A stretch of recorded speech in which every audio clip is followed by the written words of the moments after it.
Most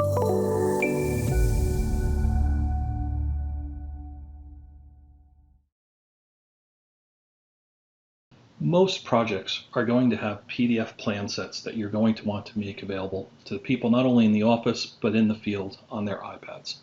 So in this process, I'm taking the PDF book that I've received from the designer and I'm uploading it into the system.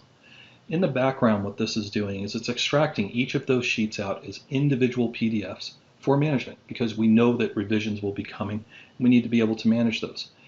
The sheets are now extracted and prepared. What I'm going to go through now is the administrative process of defining the title block information. This is the strong file typing or metadata that users will be able to use to find and filter for files. In this case, I choose the sheet number, add in the discipline, the drawing type. I'm going to go and zoom in on the document so I can actually read what the sheet name is.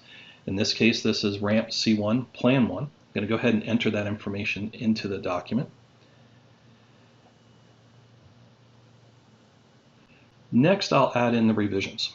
In this case, this is the bid plan set. So it's revision 0. It was released to us on January 1st. And I'll put in a notation explaining the description of this revision so that everybody using the documents in the future will have it.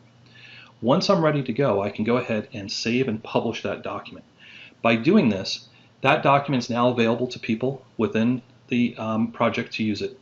And notice that it copied all of the title block information. And in doing that, all I need to do now is just change the title of the drawing. And typically in plan sets, many of the drawings will be very similar. You'll be able to go 10, 15 drawings with almost all the same information.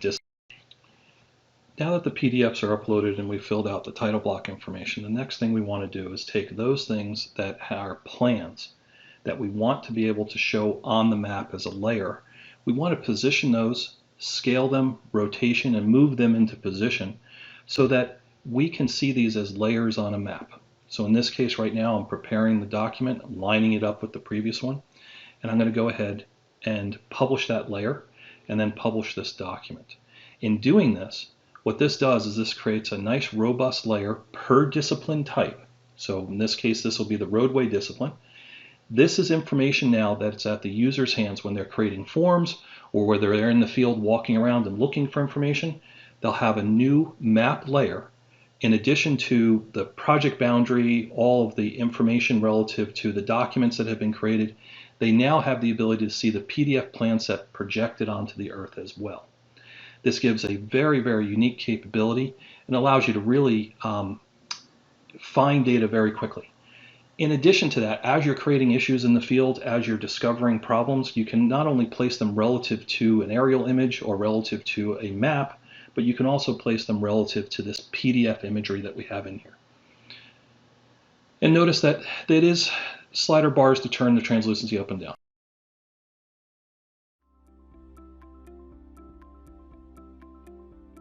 If you found this video helpful, please give it a like.